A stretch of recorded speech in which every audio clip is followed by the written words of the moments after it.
नमस्कार, India news देख रहे हैं आप। बड़ी और आज की अहम खबर के साथ आपके सामने हाजिर हूं मैं शालिनी कपूर तिवारी। नमस्कार, मैं हूं आंचल आनंद और इस वक्त की बड़ी खबर आपको बता दें, प्रधानमंत्री आवास पर सीसीएस की बैठक इस वक्त जारी है। एनएसए डोभाल भी पीएम आवास पर इस वक्त मौजूद है। गृह मंत्री अमित शाह, कानून मंत्री रविशंकर प्रसाद कैबिनेट बैठक के लिए पहुंच चुके हैं। राजनाथ सिंह भी पीएम आवास पर मौजूद हैं। इस विपक्ष सरकार के खिलाफ लामबंद होता चला जा रहा है। वहीं दूसरी तरफ अहम मीटिंगों का दौर है। आज कुछ बड़ा होने वाला है जम्मू कश्मीर पर। वो बड़ा क्या होने वाला है, क्या पॉसिबल सिनेरियोज हैं, इसको लेकर बड़ी बैठकों का दौर चल रहा है। सीसीएस की बैठक, उसके बाद यूनियन कैबिनेट की बैठक।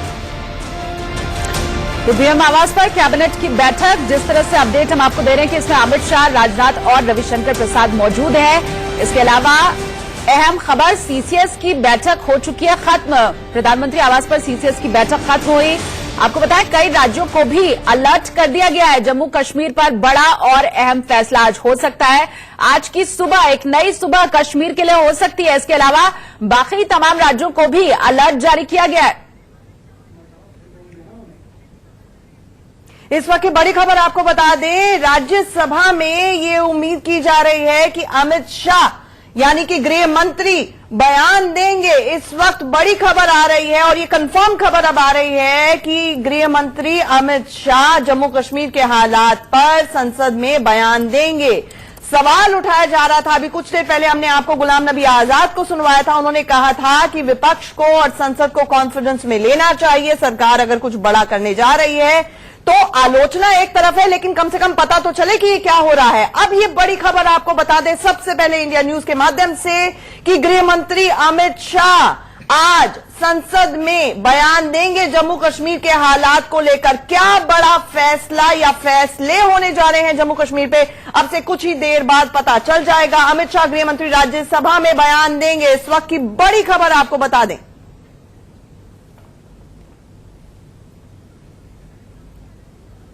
और अब से कुछ देर पहले कांग्रेस के बड़े नेता गुलाम नबी आजाद ने क्या कुछ कहा था, वो भी सुनिए। पुलिस ने कुर्बानियां दी है या हमारे लाखों लोगों ने, जो सिविलियंस है, उन्होंने कुर्बानियां दी हैं 47 से लेकर आज तक जम्मू कश्मीर को हिंदुस्तान के साथ जोड़ने का। और उन कुर्बानियों को आज भारतीय जनता पार्टी सत्ता के नशे में फिर वहीं 1947 में ले रहा था।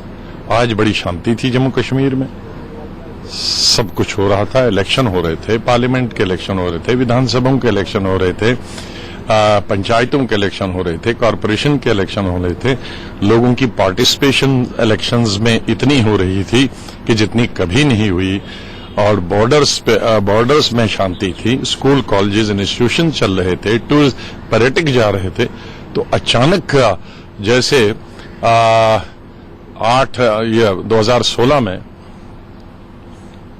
रात के 8 बजे की अनाउंसमेंट हुई थी। माननीय प्रधानमंत्री जी को सपना आया था कि डिमोनेटाइजेशन अनाउंस करनी है और उसका असर आज तक भी खत्म नहीं हो रहा है। इसी तरह फिर एक दफा माननीय प्रधानमंत्री जी और गृह मंत्री जी को सपना आ गया कि कुछ कश्मीर में करना है। तो जो डिमोनेटाइजेशन की वजह से पूरा देश पीछे चला गया, आज जम्मू कश्मीर को फिर वो 70 साल पहले ले जाना चाहते हैं। जिस 70 साल में जम्मू कश्मीर को हिंदुस्तान से जोड़ने के लिए जो कुर्बानियां दी थी, उन कुर्बानियों में तो बीजेपी का कोई हिस्सा नहीं रहा है और न वो इतिहास को जानते हैं और न समझना चाहते हैं और न उसमें कोई रुचि है। तो इसका तो हम बिल्कुल कंडम करते हैं। डेमोक्रेसी हिंदुस्तान में और जम्मू कश्मीर में खत्म की जा रही है। मेन स्ट्रीम पॉलिटिकल पार्टीज को भी खत्म किया जा रहा है। हम अंडरस्टैंड कर सकते हैं कि अभी तक जो non main stream political parties थी उनको हाउस अरेस्ट किया था, हमें कोई आपत्ति नहीं थी। तो गुलाम नबी आजाद ने क्या कुछ कहा आपने सुना। आप देखिए, आपको ग्राउंड रिपोर्ट भी दिखा देते हैं। मेरे सहयोगी कश्मीर से अजय जांडियाल की रिपोर्ट देखिए।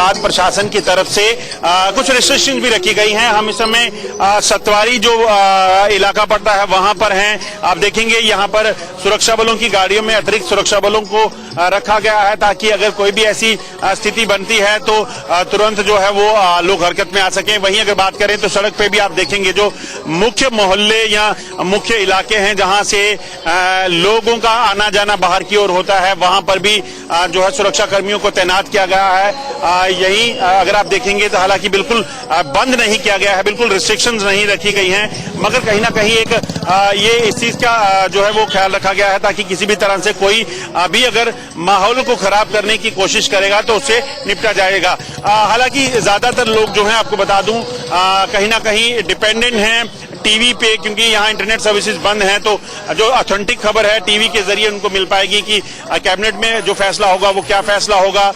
इसके अलावा जो पार्लियामेंट में जो चर्चा होगी उसमें क्या बातें निकल कर सामने आती हैं, इसी चीज का लोग जो है वो इंतजार कर रहे हैं कि आखिरकार आज क्या होने वाला है, क्यों इतना ज्यादा सिक्योरिटी डिप्लॉयमेंट की गई है। आप देखेंगे यहाँ पर जो सुरक्षा कर्मी हैं वो लोगों को यहाँ इकट्ठा नहीं होने दे रहे, क्योंकि दफा 144 है। दफा 144 का मतलब है कि आप एक ग्रुप में जो है 4 से ज्यादा लोग जो है यहाँ खड़े नहीं हो सकते। सड़कों पे गाड़ियां जो है वो आपको दौड़ती हुई दिखेंगी कि किसी भी तरह से अगर कोई भी अगर हालात, जैसे मैंने पहले कहा कि हालात खराब करने की कोशिश करेगा तो उसको अलाउ नहीं किया जाएगा। प्रशासन ने इसीलिए अतिरिक्त सुरक्षा बलों की तैनाती की है। वहीं अगर बात की जाए डोडा, राजौरी, पुंछ, किश्तवाड़ और रामबन का जो इलाका पड़ता है वहां पर भी अतिरिक्त सुरक्षा बलों की गए हैं पिछले साल के मुकाबले में।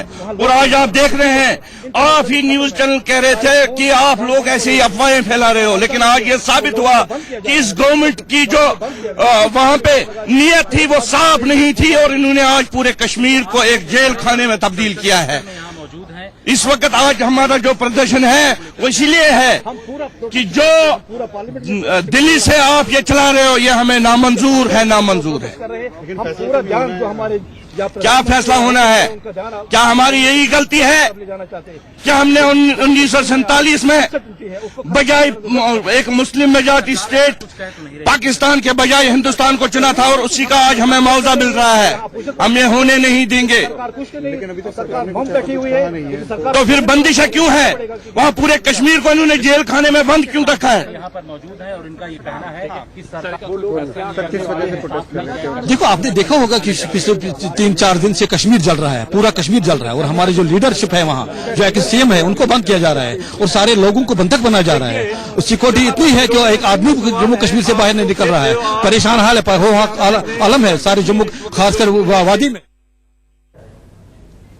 तो इस वक्त की बड़ी खबर आपको बता दें, ये जो तस्वीरें कुछ क्षण पहले आपने देखी, ये संसद के अंदर पीडीपी सांसद हैं जो हंगामा कर रहे हैं, विरोध प्रदर्शन कर रहे हैं कि सरकार के खिलाफ ये प्रदर्शन चल रहा है कि आखिरकार संसद को क्यों विश्वास में नहीं लिया गया, नंबर 1, और नंबर 2, क्यों उमर अब्दुल्ला और महबूबा मुफ्ती को कल हिरासत में ले लिया गया।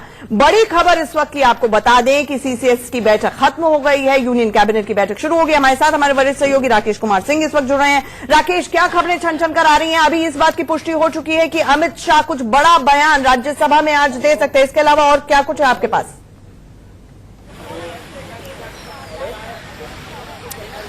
देखिए, राज्यसभा में केंद्रीय गृह मंत्री अमित शाह बयान देंगे और जो सरकार द्वारा कश्मीर को लेकर अब तक जो की गई है कार्यवाही उस पर पूरी जानकारी दी जाएगी। और रही बात की संसद के अंदर, तो गांधी मूर्ति के सामने पीडीपी के सांसद जो हैं उन्होंने प्रदर्शन किया है। जहां तक बात है कि कैबिनेट की बैठक, तो कैबिनेट की बैठक अभी भी लगातार जारी है प्रधानमंत्री के सरकारी आवास 7LKM पर, और तमाम तरह की जो बातें कही जा रही हैं उसको लेकर आपसे कुछ देर बाद उसका पटाक्षेप होगा कि आखिरकार कश्मीर को लेकर सरकार ने क्या फैसला लिया है। उससे पहले सदन को अवगत कराया जाएगा केंद्रीय गृह मंत्री के बयान द्वारा। तो ये महत्वपूर्ण जो बैठक है वो 7LKM में चल रही है। कई पॉसिबल सिनेरियोज है राकेश, इसको लेकर अफवाहों का बाजार गर्म था। हम अफवाहों में तो नहीं जाते हैं, लेकिन आपके सूत्र गृह मंत्रालय में क्या कुछ बता रहे हैं कि एक तरफ तो अनुच्छेद 35A की उसकी एब्रोगेशन की बात है, ट्राइफर्केशन की बात है, क्या कुछ कह रहे हैं आपके सूत्र की क्या सबसे ज्यादा पॉसिबल सिनेरियो हो सकता है?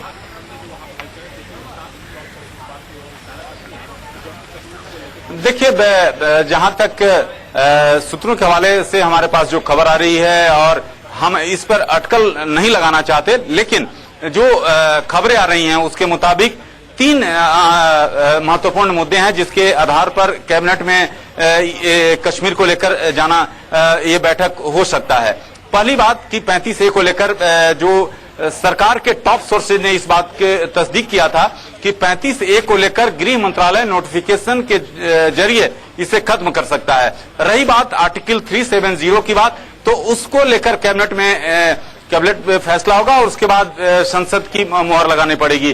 जहां तक ट्रिफिकेशन की बात है तो उस मुद्दे पर भी कैबिनेट का निर्णय लिया सकता है। लेकिन ये देखना काफी महत्वपूर्ण होगा कि आखिरकार जो बैठक कैबिनेट, पहले सीसीएस की बैठक हुई, अब केंद्रीय कैबिनेट की बैठक चल रही है, तो आखिरकार इस बैठक में कश्मीर से जुड़े हुए मसले पर क्या फैसला लिया गया है, क्योंकि जिस तरह से अटकलें हैं उसके मुताबिक बड़ा फैसला 7 LKM से आने वाला है। जी बिल्कुल, और आगे भी अपडेट हम आपको देते रहेंगे। लेकिन इसी बीच पीएल पुनिया कांग्रेस के नेता और इसके अलावा सुशील पंडित क्या कुछ कह रहे हैं वो भी आपको सुना देते हैं।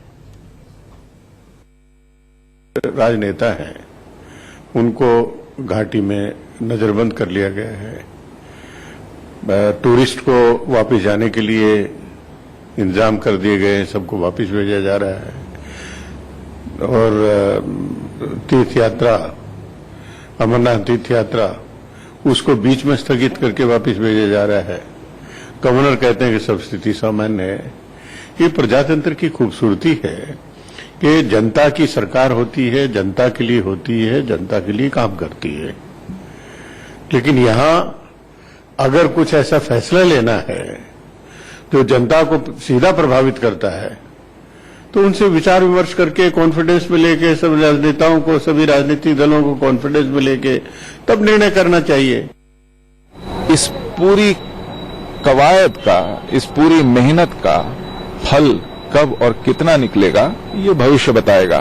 क्या हम इस अवसर को गंवाएंगे या इसका ऐसा इस्तेमाल करेंगे कि भारत के संविधान में जो पाकिस्तान बैठा है, क्या हम इस अवसर का प्रयोग उसे ध्वस्त करने में करेंगे या केवल ये एक आनी और जानी बात रह जाएगी। लगातार हम आप तक पहुंचा रहे हैं और देखिए इसी बीच शिवसेना के संजय राउत ने क्या कुछ कहा वो भी आप सुन लीजिए। ये सब जो बातें थे, ये हुर्रियत, वहां के अलगाववादी नेता, वो वहां कर्फ्यू लगा देते थे, वो वहां स्कूल कॉलेज बंद कर देते थे, देश के खिलाफ, सरकार के खिलाफ।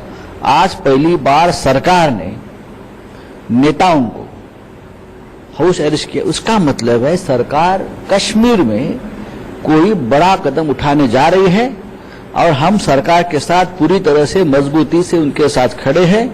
जो होगा एक बार होगा, बार बार कर्फ्यू नहीं लगेगा। सरकार की तरफ से कर्फ्यू लगा है, उसका मतलब है कश्मीर के बारे में कोई बड़ा फैसला सरकार लेने जा रही है और मुझे पूरा विश्वास है ये फैसला कश्मीरी जनता और देश के हित में होगा।